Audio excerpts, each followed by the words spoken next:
Hello दोस्तों, आप सबों का द वर्ल्ड ऑफ कंपटीशन में स्वागत है। मैं बबलू कुमार, आपके परिवार का एक सदस्य।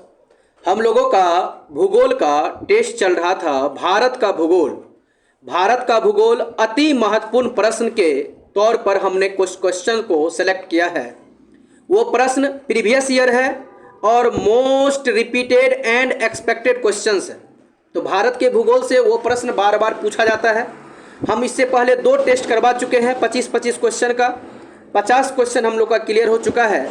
हम लोग 51 नंबर के प्रश्न से शुरू कर रहे हैं। 51 नंबर के प्रश्न से हम लोग शुरू कर रहे हैं और हम लोगों का ये टेस्ट नंबर 3 होगा भारत के भूगोल का। यदि आपने नहीं देखा है तो आप प्लेलिस्ट में चले जाएं। इंडियन ज्योग्राफी के नाम से प्लेलिस्ट होगा, उसमें आप अपना खोल लें और एक एक करके क्रमिक टेस्ट लगा लें। हम लोगों का पहला प्रश्न है 50 नंबर का। हम ले लेते हैं प्रश्न। भारत के निम्न राज्यों में से किसके 3 तरफ से अंतर्राष्ट्रीय सीमा है?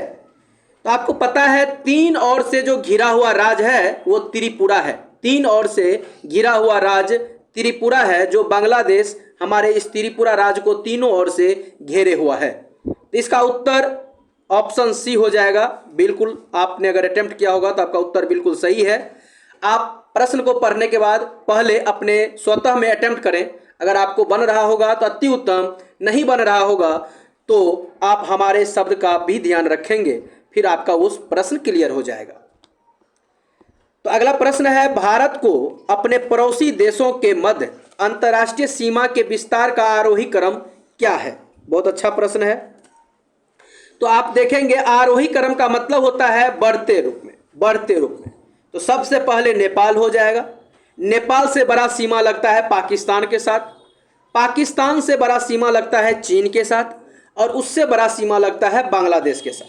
तो इस तरह से हम देखेंगे तो सबसे बड़ा सीमा जो लगता है भारत का वो बांग्लादेश के साथ सीमा लगता है। लगभग 4096.7 किलोमीटर की जो रेंज है इतना लगता है। 4096 मतलब 4096.7 किलोमीटर इतना दूरी लगता है बांग्लादेश के साथ। जबकि आप जानेंगे तो चीन के साथ वही लगभग 3488 किलोमीटर लगता है। 3488 किलोमीटर। यदि पाकिस्तान की हम बात करें तो लगभग 3323 किलोमीटर लगता है। 3323 किलोमीटर। यदि मैं नेपाल की बात करूं तो वही 1751 किलोमीटर लगता है। 1751। यदि मैं म्यांमार की बात करूं तो म्यांमार का वही 1600 लगभग 43 अप्रॉक्स नहीं बल्कि एग्जैक्ट ही बता रहे हैं 1643 किलोमीटर लगता है। यदि उससे कम की बात करें तो भूटान का सीमा लगेगा। भूटान का लगभग 699 किलोमीटर लग जाता है। और यदि हम सबसे छोटा कहें तो अफगानिस्तान का लगता है 106 किलोमीटर। तो सबसे छोटा सीमा भारत का अफगानिस्तान के साथ लगता है 106 किलोमीटर। और यदि हम बात करें तो सबसे बड़ा सीमा तो बांग्लादेश के साथ लगता है 4096.7 किलोमीटर। तो आप यहां से 4 प्रश्न याद रखेंगे। सबसे ज़्यादा सीमा किसके साथ? 4096.7 किलोमीटर। सबसे छोटा सीमा किसके साथ? अफगानिस्तान 106 किलोमीटर। ये डाटा याद रखेंगे। बाकी डाटा दिल करे तो आप याद रखना, नहीं करे तो मत रखना। लेकिन अगर याद रखते हैं, चूंकि भारत वाली बात है और हम लोग भारत को बहुत प्यार करते हैं, तो हमको अपना ज़मीन पता होना चाहिए किसके साथ कितना लगता है। दूसरी बात, अगर हम बात करें तो इसको हम आरोही क्रम में पूरे तो समझा दिए, लेकिन आपका यहाँ उत्तर आरोही में नेपाल, पाकिस्तान, चीन, बांग्लादेश हो जाएगा। Option number B. अगला प्रश्न हम लोग लेते हैं, थोड़ा सा एक्सप्लेनेशन के साथ हम लोग प्रश्न को हल कर लेते हैं, कोई दिक्कत नहीं रहेगा। भारत से उपबंध पूरा चुंबकीय परिणामों से संकेत मिलते हैं कि भूतकाल ने भारतीय स्थल पिंड सरका है। तो भारत का जो पिंड है वो किधर सरका है? अगर देखेंगे तो भारत जो खिसक रहा है वो किस दिशा में खिसक रहा है? बड़ा अच्छा प्रश्न है। आपको पता है कि हमारा जो इंडिया है वो गोंडवाना प्लेट का टुकड़ा है। तो वो उत्तर की ओर खिसकते हुए आया है। अफ्रीका महाद्वीप से हम लोग सटे हुए थे, तो वो खिसकते हुए उत्तर की ओर आया है। तो अभी ये कहेंगे भारतीय जो महास्थल खंड है वो उत्तर की ओर खिसका है। इसका उत्तर मेरे हिसाब से ऑप्शन ए हो जाएगा। अगला प्रश्न है, भारतीय उपमहाद्वीप मूलतः एक विशाल भूखंड का भाग था जिसे कहते हैं, बिल्कुल अच्छा प्रश्न है, जिसे हम लोग अभी जस्ट बताएं, इसको गोंडवाना लैंड कहते हैं, गोंडवाना लैंड। तो इसे गोंडवाना लैंड कहते हैं। ऑप्शन डी आप अटेम्प्ट किए होंगे तो आपका उत्तर 100% सही है। भारत कितने प्राकृतिक प्रदेश में विभाजित है? बहुत अच्छा प्रश्न है। भारत जो है 4 प्राकृतिक प्रदेश में विभाजित है, आपको पता होना चाहिए। अगर ऑप्शन ए अटेम्प्ट आपने किया है तो बिल्कुल आपका उत्तर सही है। लेकिन मन में आता होगा कि सर कौन सा? तो सबसे पहला हो जाएगा पर्वतीय क्षेत्र, दूसरा हो जाएगा मैदानी क्षेत्र, तीसरा हो जाएगा पठारिया क्षेत्र और चौथा हो जाएगा तटीय व द्वीपीय क्षेत्र। तो भारत जो है वो प्राकृतिक प्रदेश के तौर पर 4 भागों में विभाजित है। पहला अगर आपको बोल दे तो सबसे पहला हो जाएगा पर्वतीय क्षेत्र, दूसरा हो जाएगा मैदानी क्षेत्र और तीसरा हो जाएगा पठारिया और चौथा हो जाएगा द्वीपीय व तटीय क्षेत्र। तो ये 4 क्षेत्र में भारत विभाजित है। The world of competition channel से अभी आप टेस्ट लगा रहे हैं, आपको बहुत सारा प्यार मिल रहा है। उम्मीद है आप इसे सब्सक्राइब कर लिए होंगे और अपने दोस्तों में भी शेयर किए होंगे। मैं उम्मीद करता हूं आप अपने इस परिवार को बड़ा करें, विशाल करें और अपना प्यार बनाए रखें। मैं आप लोगों के लिए दिल से शुभकामना करता हूं कि आप सक्सेस करें, सफल हों। जिस मेहनत से, जिस गर्मी में बैठकर आप अभी मेहनत कर रहे हैं, जितना आप पसीना बहा रहे हैं, एक दिन ये पसीना आपका रंग लाएगा और आपका नाम होगा। तो आप अपने माता पिता का भी नाम करें, अपने समाज में अपना मान मर्यादा प्रतिष्ठा को स्थापित करें और साथ ही भारत देश के लिए एक गर्व की बात हो कि आप भारत देश का संतान हैं, चाहे लड़की हो या लड़का, सभी ऐसा गर्व महसूस कर सके, ऐसी कुछ काम करें। बाकी हम लोग अगला प्रश्न में चलते हैं। उत्तराखंड के किस भाग में पाताल तोड़ कुआं पाया जाता है? बहुत अच्छा प्रश्न है। तो अगर आपने तराई क्षेत्र मारा है तो बिल्कुल आपका उत्तर सही है। तराई क्षेत्र में पाताल तोड़ कुआं उत्तराखंड में तराई क्षेत्र में पाया जाता है। अगर आपने बी अटेम्प्ट किया है तो आपका उत्तर बिल्कुल सही है। कहता है केरल का कुट्टानाड प्रसिद्ध है। बहुत अच्छा प्रश्न है ये। केरल का जो कुट्टानाड है वो किस लिए प्रसिद्ध है? अगर आपने भारत का न्यूनतम ऊंचाई वाला क्षेत्र चुना है उत्तर, तो आपका उत्तर बिल्कुल सही है, क्योंकि ये भारत का न्यूनतम ऊंचाई वाला क्षेत्र है, केरल का कुट्टानाड। बहुत अच्छा प्रश्न है ये भी, चूँकि पूछ चुका है हमारे PCS एग्जाम वगैरह में। अगला है, निम्न में से कौन सा मरुस्थल है? ऑप्शन आपके सामने है। अगर आप देखेंगे तो हम जानते हैं आपने सिंधु क्षेत्र चुना होगा। सिंधु क्षेत्र एक मरुस्थलीय क्षेत्र के तौर पर है, तो ऑप्शन के हिसाब से उत्तर ए हो जाएगा। निम्न में से कौन सा जिला धारवाड़ भूस्तरीय रचना वाला नहीं है? तो अगर आपने रोहतास चुना है तो बिल्कुल आपका उत्तर सही है, क्योंकि मुंगेर, जमुई, नवादा यह सब क्षेत्र तो है लेकिन रोहतास नहीं है। यदि मैं अगले प्रश्न की बात करूं तो अगला प्रश्न है हमारा, निम्न में से कौन सी चट्टान प्रणाली भारत में नवीनतम है? आप देखेंगे ऑप्शन आपके सामने में है, इसमें से कौन सा चट्टान नया है? तो अगर आपने गोंडवाना चुना है तो आपका उत्तर बिल्कुल सही है। गोंडवाना जो है एक नवीनतम चट्टान, बिल्कुल सही है उत्तर आपका। अगला प्रश्न, अब हम लोग हिमालय से जुड़ा हुआ प्रश्न को देखेंगे। तो अगला प्रश्न है, हिमालय की रचना समांतर वलय श्रेणी से हुई है? बिल्कुल हुई है। जिसमें से प्राचीनतम श्रेणी कौन सा है? बहुत अच्छा प्रश्न है।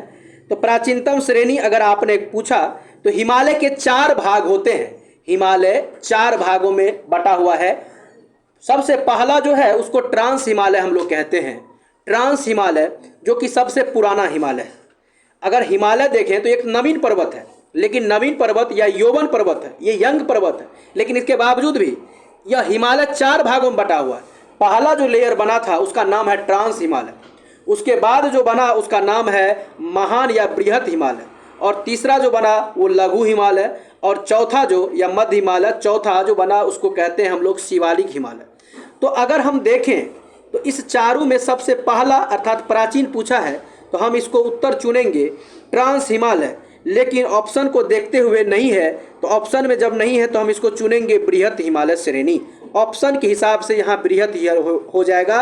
लेकिन याद रखें अगर इसमें ऑप्शन ट्रांस हिमालय रहता तो उत्तर आप ट्रांस हिमालय चुनते, क्योंकि सबसे पहला ट्रांस हो जाएगा, दूसरा बृहत हो जाएगा, तीसरा निम्न हो जाएगा, चौथा शिवालिक हो जाएगा। तो सबसे बाद का हिमालय पूछेगा तो शिवालिक हिमालय कहेंगे, याद रखेंगे। तो यहाँ उत्तर आप बृहत हिमालय चुन लीजिए, आपका उत्तर सही होगा। हम उम्मीद करेंगे आप सभी को अच्छे से समझ में आ रहा होगा। उत्तर भारत में उप हिमालय क्षेत्र के सहारे फैले समतल मैदान को क्या कहा जाता है? बहुत अच्छा प्रश्न है। अगर आपने भावर क्षेत्र चुना है तो बिल्कुल सही है, इस क्षेत्र को भावर कहा जाता है। बिल्कुल ऑप्शन डी आपने उत्तर चुना। हिमालय का पर्वत जो पदीय प्रदेश है वो कौन सा है, यही प्रश्न है। तो अगर आप देखेंगे अभी जस्ट हम आपको बताएं कि सबसे बाद का जो हिमालय है वो शिवालिक हिमालय है, और हिमालय का जो सबसे पदीय मतलब पांव के पास गिरिपद नीचे वाला जो भाग है उसको हम लोग कहते हैं शिवालिक हिमालय, उसको हम लोग कहते हैं शिवालिक हिमालय। इसका उत्तर हो जाएगा ऑप्शन बी। अगला प्रश्न है, शिवालिक पहाड़ियाँ निम्न में से किसका हिस्सा है? बहुत अच्छा प्रश्न है, किसका हिस्सा है? तो ये शिवालिक हो गया, ट्रांस हो गया, बृहत हो गया, लघु हो गया, ये सब हिमालय का हिस्सा है। तो उत्तर मारेंगे हिमालय, आपका उत्तर सी हो जाएगा। अगला है, शिवालिक श्रेणी का निर्माण कब हुआ? बहुत अच्छा प्रश्न है। शिवालिक श्रेणी का निर्माण एक्चुअल में सेनोजोइक काल में हुआ। किस काल में हुआ? सेनोजोइक काल में हुआ, और यह काल लगभग आज से 5 मिलियन वर्ष पूर्व का काल है। तो इतना बात आपको याद रखने की ज़रूरत नहीं है, बस इतना याद रखिए कि शिवालिक श्रेणी का निर्माण जो वो सेनोजोइक काल में हुआ था। कहता है शिवालिक श्रेणी का ऊंचाई कितना है? बहुत अच्छा प्रश्न है। शिवालिक श्रेणी का ऊंचाई वैसे तो देखा जाए 900 से 1100 मीटर तक है। एग्जैक्ट अगर हम बात करें, यदि मैं वास्तविक डाटा की बात करूं तो 900 से 1100 है मीटर। तो ऐसा ऑप्शन कौन सा दिख रहा है? ऑप्शन नंबर बी, 900 से 1100, याद रखेंगे। अगला है, कुमाऊं हिमालय निम्न में से किन नदियों के बीच स्थित है? अगर आपने ऑप्शन सतलज और काली चुना है मतलब सी, तो बिल्कुल आपका सही है। जब नदी के डिस्ट्रीब्यूशन के आधार पर देखेंगे तो हिमालय को 4 टुकड़ा में बांटा गया। आप देखेंगे एक सिंधु नदी, और आप जब इस पूरे हिमालय का जब हम आपके लिए थ्योरी लेके आएंगे तो उस थ्योरी में यह खंड देखने को मिलेगा। लेकिन अगर हम बात करें तो नदी के आधार पर अगर हम बांटें तो हमारा हिमालय 4 टुकड़ों में बंटा है।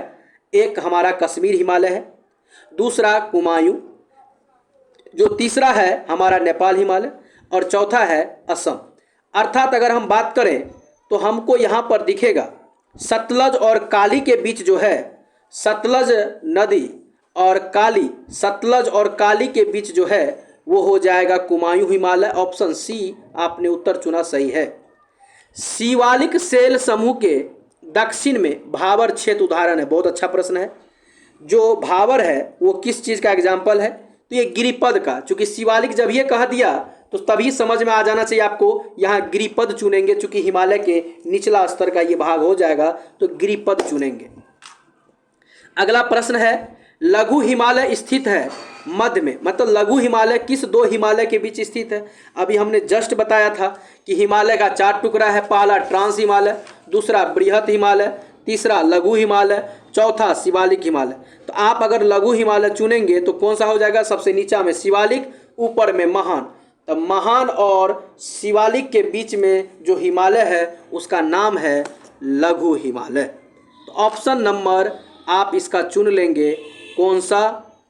तो ऑप्शन डी में शिवालिक नीचे हो गया और बृहत हिमालय। तो ऑप्शन नंबर आप क्या चुन लेंगे? लघु की बात हो रही है, शिवालिक हिमालय और महान हिमालय। तो ऑप्शन इसका हो जाएगा बी नंबर, क्योंकि बाह्य हिमालय तो होता नहीं है, महान होता है। ऑप्शन बी अगर आपने चुना होगा तो आपका उत्तर बिल्कुल सही। निम्न में से कौन सबसे नवीन पर्वत श्रेणी है? ऑप्शन को देखकर आपको बताना है सबसे नवीन पर्वत श्रेणी कौन सा है। अगर आपने शिवालिक चुना है तो बिल्कुल आपका उत्तर सही है, क्योंकि सबसे बाद का शिवालिक ही है। तो द वर्ल्ड ऑफ कंपटीशन आप सबों का स्वागत करता है और उम्मीद है आप अपने इस, ये एक संस्थान नहीं है, ये एक ऑनलाइन पोर्टल भी नहीं है, ये आपके घर का नाम है, याद रखेंगे। आपके घर का नाम है द वर्ल्ड ऑफ कंपटीशन, प्रतियोगिता की दुनिया। पहली बार द वर्ल्ड ऑफ कंपटीशन अपने चैनल पर एक ऐसा वीडियो का लिस्ट लाने जा रहा है जिसका नाम होगा दादा वीडियो, जिसमें पूरे सब्जेक्ट खत्म कर करके पूरे खंड मिलेगा। दादा वीडियो के नाम से आपको मिलेगा, आप उस नाम से भी सर्च कर सकते हैं। नेक्स्ट प्रश्न है, निम्न में से कौन सबसे नवीन पर्वत श्रेणी है? निम्न में से कौन सबसे नवीन पर्वत श्रेणी है? तो अभी आपने शिवालिक चुना, बिल्कुल आपका उत्तर सही है। अगला है, निम्न समूह में से कौन पूर्व से पश्चिम की ओर शिखर? बहुत अच्छा है, ये 4 आपका नाम दिया है, आपको पूर्व से पश्चिम की ओर सजाना है, मतलब पूर्व से पश्चिम की ओर सजाना है। ऑप्शन आप देखें, इसको चूज करें। बहुत अच्छा प्रश्न है ये, पूर्व से पश्चिम की ओर सजाना है। अगर आपने कंचनजंगा, एवरेस्ट, अन्नपूर्णा और धौलागिरी चुना है तो बिल्कुल आपका सही है। कंचनजंगा, एवरेस्ट, अन्नपूर्णा, धौलागिरी, बिल्कुल आपका उत्तर सही है। ऑप्शन नंबर बी आपने चुना होगा, बिल्कुल सही है। अगला है, उत्पत्ति की दृष्टि से निम्न पर्वत श्रेणी में से सबसे नवीनतम कौन सा है? अगर देखेंगे तो ऑप्शन को देख लीजिए, इसमें सबसे नया पर्वत कौन सा है, यही प्रश्न है। तो पटकोई श्रेणी का जो पर्वत है ये सबसे नया पर्वत है। ये एक्चुअल में हिमालय में ही स्थित है। पटकोई जो पर्वत है, याद रखना है, पटकोई पर्वत हिमालय में स्थित है, ये बात याद रखेंगे। और इसका उत्पत्ति टर्शियरी युग में हुआ था, याद रखेंगे, टर्शियरी युग में हुआ था इसका उत्पत्ति, आपको पता होना चाहिए।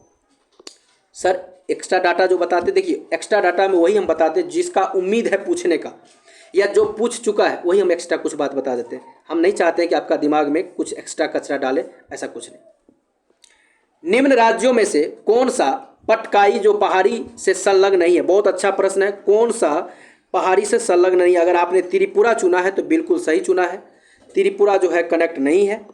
अगला प्रश्न है, पीर पंजाल श्रेणी पाई जाती है? तो पीर पंजाल जो है ये जम्मू कश्मीर में पाई जाती है, जम्मू कश्मीर में, ऑप्शन बी।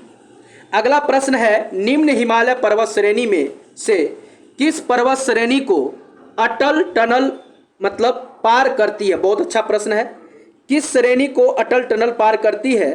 तो अगर आपने पूर्वी पीर पंजाल अटेम्प्ट किया है तो आपका उत्तर बिल्कुल सही है, पूर्वी पीर पंजाल को अटल टनल पार करती है। हम लोगों के इस टेस्ट का लास्ट प्रश्न है, हम उम्मीद करते हैं आप लोगों को अच्छा कमांड हुआ होगा। किन 2 पर्वत श्रेणी के मध्य कश्मीर घाटी स्थित है? बहुत अच्छा प्रश्न है, कश्मीर घाटी स्थित है। अगर आपने बृहत और पीर पंजाल चुना है, बृहत हिमालय और पीर पंजाल के बीच अगर आपने चुना है कश्मीर घाटी स्थित है, तो आपका उत्तर बिल्कुल सही है। आप देख लें, अगर 25 में आपका 20 प्लस सही हुआ है तो आपका तैयारी अच्छा मॉडरेट से ऊपर है। अगर आपका 20 और 18 के बीच है तो मॉडरेट है, उससे नीचे आया है तो अभी तैयारी में कमी है, तैयारी को जारी रखें।